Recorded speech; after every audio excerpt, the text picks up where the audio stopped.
আপনারা জানেন যে আজকে আন্তর্জাতিক অপরাধ ট্রাইব্যুনালে ৩টি মামলা ছিল। গতকালকে আন্তর্জাতিক অপরাধ ট্রাইব্যুনাল থেকে যে কয়েকটি ওয়ারেন্ট অফ অ্যারেস্ট ইস্যু করা হয়েছিল, সেই ওয়ারেন্ট অফ অ্যারেস্টের ভিত্তিতে ৩ জন আসামিকে গ্রেফতার করে ট্রাইব্যুনালে আজকে হাজির করা হয়েছিল। একজন মোহাম্মদ আরশাদ, আপনারা দেখে থাকবেন যে বৈষম্য বিরোধী ছাত্র আন্দোলনের সময় একজন ছাত্রকে যে মুখ চেপে ধরেছিল, এই ছবিটি সব জায়গায় ছড়িয়ে গিয়েছিল। সেই পুলিশ অফিসার ছিলেন আরশাদ, তাকে আজকে গ্রেফতার করে ট্রাইব্যুনালে হাজির করা হয়েছে এবং গ্রেফতারের পর তাকে জেল হাজতে প্রেরণ করা হয়েছে। পরবর্তী তারিখ 23/2/2025, এটি চাংখারপুলের একটি ঘটনা।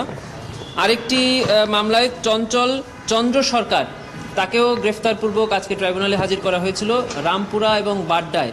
এই ঘটনাটি ঘটেছিল কার্নিশের সাথে ঝুলন্ত এক নিরীহ 18 বছর বয়স্ক ব্যক্তিকে বারবার গুলি করছিল, সেটাও আমরা দেখেছি। সেই গুলিকারী ব্যক্তি চঞ্চল চন্দ্র সরকার, তাকে গ্রেফতার করে আজকে ট্রাইব্যুনালে হাজির করা হয়েছিল। এই মামলার পরবর্তী তারিখ 24 মার্চ 2025। আরেকজন আসামি এম মইনুল ইসলাম, সে মিরপুরের ঘটনায় অভিযুক্ত, তাকেও ট্রাইব্যুনালের গ্রেফতারি পরোয়ানামূলে গ্রেফতার করে আজকে ট্রাইব্যুনালে হাজির করা হয়েছে। এই 3 জন আসামিকেই ট্রাইব্যুনাল একটি আদেশের মাধ্যমে কারাগারে প্রেরণের নির্দেশ দিয়েছেন।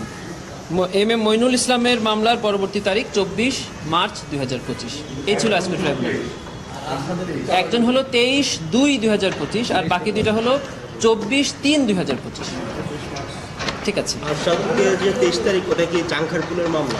আরশাদ হলো চাংখারপুলের মামলায়, যে মামলার একজন আসামি সুজন হোসেন, সে এখন গ্রেফতারে। 3 জন আসামিকেই গতকালকের জারিকৃত ওয়ারেন্ট মূলে গ্রেফতার করে আজকে ট্রাইব্যুনালে হাজির করা হয়েছে।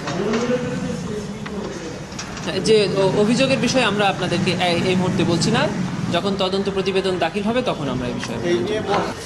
এ নিয়ে প্রায় 30 জনের মতো আসামি এই আন্তর্জাতিক অপরাধ ট্রাইব্যুনালের মামলায় গ্রেফতার দেখানো মতে কারাগারে আছে।